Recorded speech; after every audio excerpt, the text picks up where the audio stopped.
Salam sejahtera, terima kasih kerana bersama dengan saya di Nazilin Unity Channel. Sehari selepas Sanusi diampunkan oleh Sultan Selangor, Sultan Sharifuddin Idris Shah, hari ini komen balas Sanusi. Ini komen mengejutkan daripada Sanusi atau respon daripada Sanusi. Sanusi junjung kasih Sultan Selangor berkenan permohonan ampun. Ada netizen menasihatkan Sanusi supaya berhati-hati pada masa akan datang, kerana apa yang dia lakukan itu bukan perkara yang kecil, kata mereka. Ia melibatkan Raja Ketua Negeri Selangor. Menteri Besar Kedah Datuk Seri Muhammad Sanusi Maknor merakamkan ucapan menjunjung kasih atas limpah perkenan Sultan Selangor, Sultan Sharifuddin Idris Shah, menerima permohonan ampun sebagaimana yang dititahkan baginda semalam. Muhammad Sanusi juga berazam akan mematuhi titah nasihat Sultan Selangor untuk lebih berhati-hati serta menjaga tutur kata, khususnya ketika berada di Selangor. Ada netizen yang meragui apa yang Sanusi katakan ini. Mampukah Sanusi menjaga tutur katanya ketika berada di Selangor atau dalam kempen mana-mana negeri? Karena kata mereka, Sanusi memang gaya kempennya, gaya ucapnya kadang-kadang lucu. Tapi dalam kelucuan itulah beliau sisipkan perkataan-perkataan yang tidak senonoh, tidak sepatutnya, dan memang menyakitkan hati orang lain. Jadi itu sebabnya kata mereka, Sanusi mungkin hanya boleh melakukan perubahan kalau dia bukan lagi berucap secara berseloroh selalu. Mudah-mudahan sifat pengampun dan kebaikan hati yang ada pada Duli Yang Maha Mulia Tuanku Sultan akan membawa lebih banyak kebaikan serta menambahkan lagi daulat dalam pemerintahan Duli Yang Maha Mulia Tuanku, serta menjadikan negeri Selangor Darul Ihsan, negeri yang diberkati serta dilimpahi rahmat oleh Allah, katanya dalam kenyataan hari ini. Muhammad Sanusi turut mendoakan Sultan Sharifuddin dipanjangkan usia oleh Allah serta berada dalam keadaan sihat walafiat untuk terus melaksanakan tanggungjawab memerintah penuh adil dan cemerlang.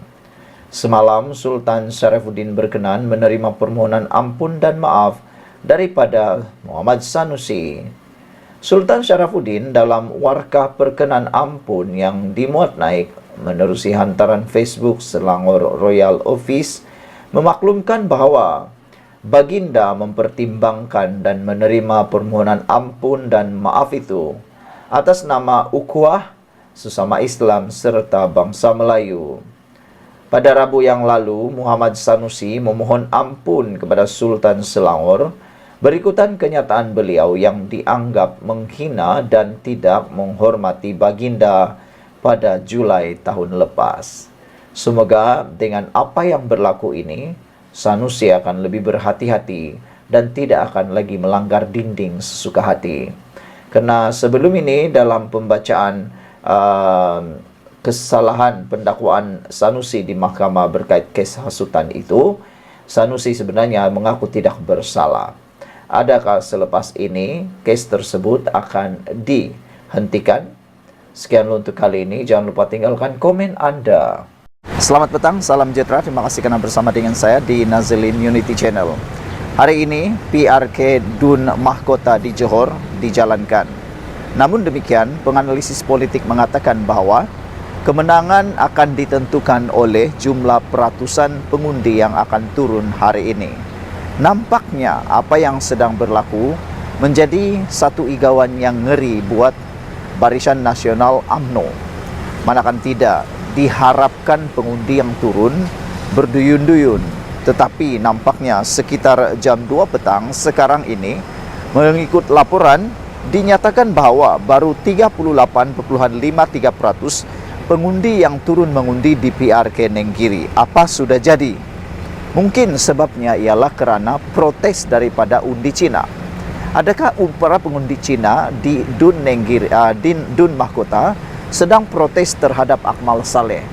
Bolehkah dianggap kekalahan Dewan Undangan Negeri Mahkota terhadap kerana protes, kalau berlaku protes daripada undi Cina, mungkin disebabkan oleh tindakan Akmal Saleh dalam kes isu menghina Teresa Kok dipanggil sebagai Nyonya Tua. Kalau ini benar berterusan sehingga lewat petang, pukul 6 petang ini, nampaknya ada harapan mungkin Perikatan Nasional boleh mendapat kemenangan yang tidak dijangka-jangka. Seperti kata penganalisis politik dan pengulas politik, mereka kata mereka ialah underdog. Perikatan Nasional ialah underdog. Tapi dengan kenyataannya sekarang, tepat pukul 2 petang, baru 38,53% keluar mengundi. Adakah undi Cina protes?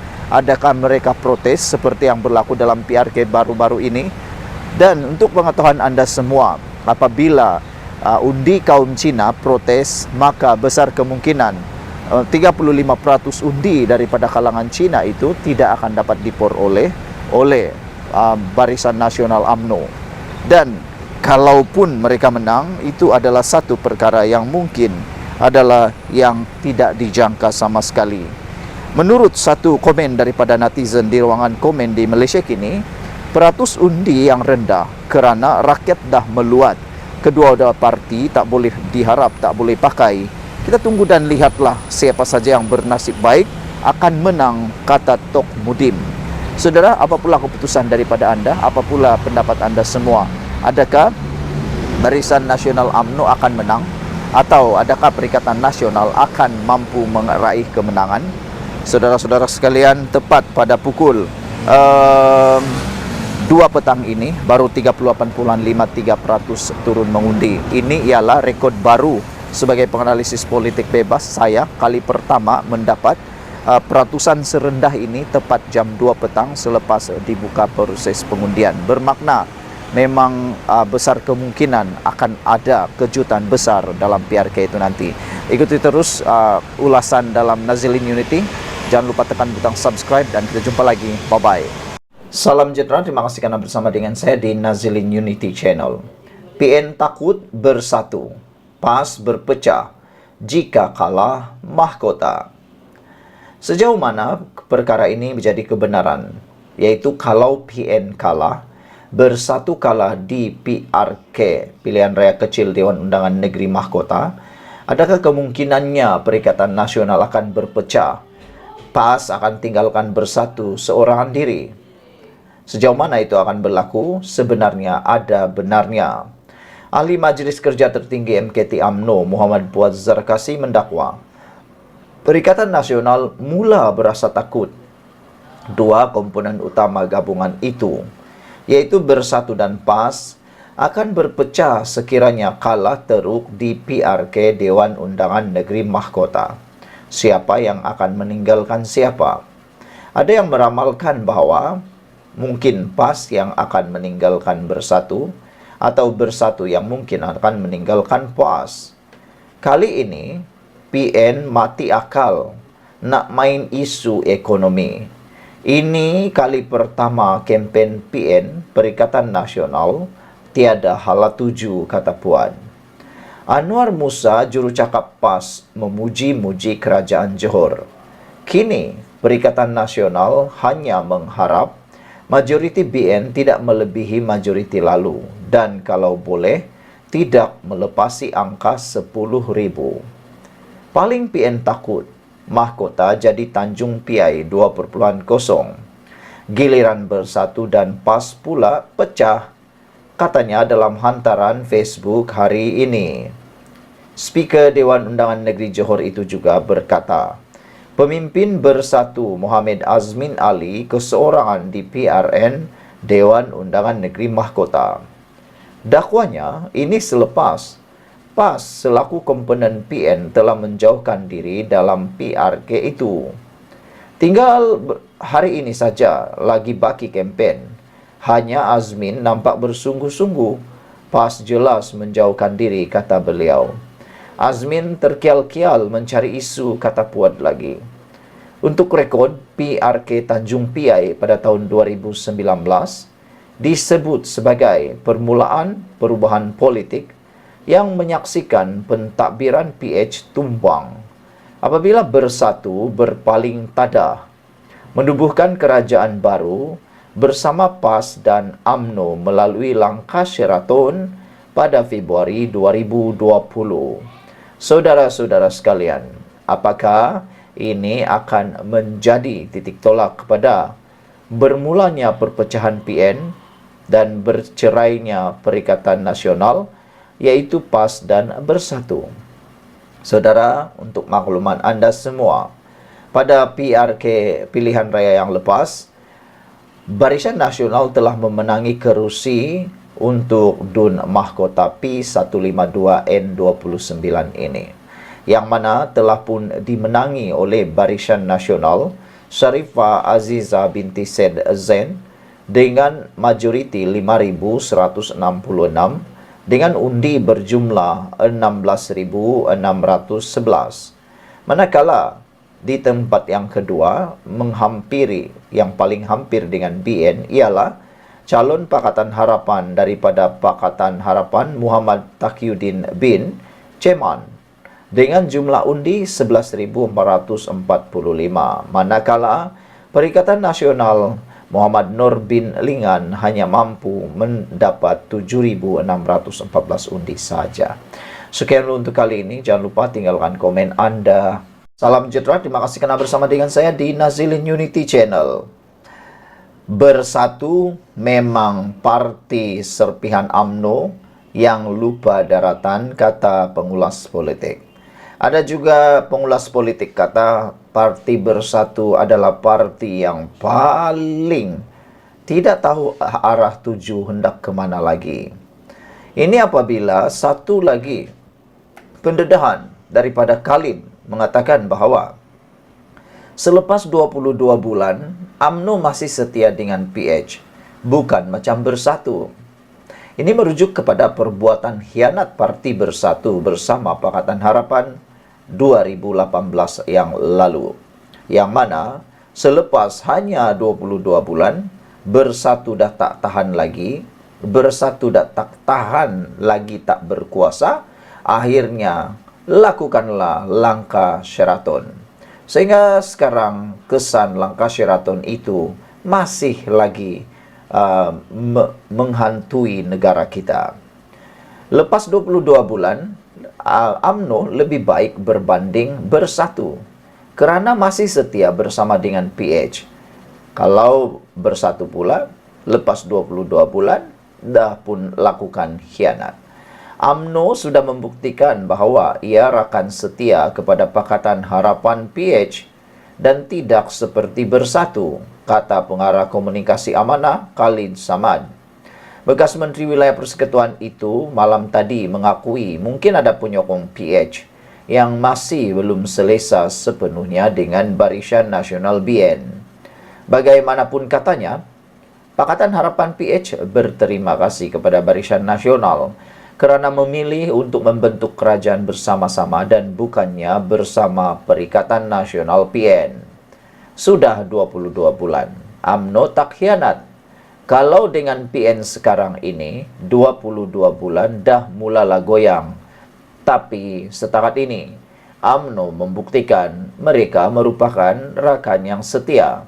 Katanya pada ceramah di Kampung Masjid Lama di Kluang. Dia merujuk kepada langkah Sheraton pada tahun 2020 yang membawa kepada kejatuhan kerajaan pimpinan PH selepas Bersatu meninggalkan gabungan itu dan membentuk pakatan baru bernama Perikatan Nasional PN dengan kawin baru lagi dengan isteri barunya iaitu PAS selain bekerjasama dengan BN. Bersatu pada waktu itu sudah pun berpoligami, masuk meminang PAS dan Barisan Nasional. Khalid berkata, kerjasama BN dengan PN pada masa itu telah menghasilkan peranan Perdana Menteri untuk UMNO Ismail Sabri Yaakob. Semasa BN bersama PN, UMNO menjadi Perdana Menteri. UMNO tahu bahwa bersama PH ia tidak akan menjadi Perdana Menteri, kata beliau lagi. Dia juga mendakwa Bersatu mendalangi langkah Sheraton supaya Presiden parti itu, yaitu Muhyiddin Yassin, boleh menjadi Perdana Menteri. Yang akhirnya netizen dan pengulas politik, penganalisis politik juga memberikan cop kepada Perdana Menteri sebagai Muhyiddin Yassin, Perdana Menteri yang gagal, dan Perdana Menteri PDF, serta Perdana Menteri yang telah pun menggantung parlimen saat darurat. PN, khususnya Bersatu, adalah parti khianat, pengkhianat, kata Khalid. Kami membentuk kerajaan sebelum ini dan kemudian 22 bulan kami dikhianati. Muhyiddin mahu menjadi Perdana Menteri, kata beliau lagi. Khalid berkempen untuk calon PRK Mahkota bagi Barisan Nasional Syed Hussein Syed Abdullah. Syed Hussein akan menentang calon PN Muhammad Haizan Jafar untuk kerusi Dewan Undangan Negeri Johor itu esok. PRK itu diadakan berikutan kematian penyandang UMNO Sarifah Aziza Syed Zain pada 2 Ogos lalu. Sekian untuk kali ini, jangan lupa tinggalkan komen Anda.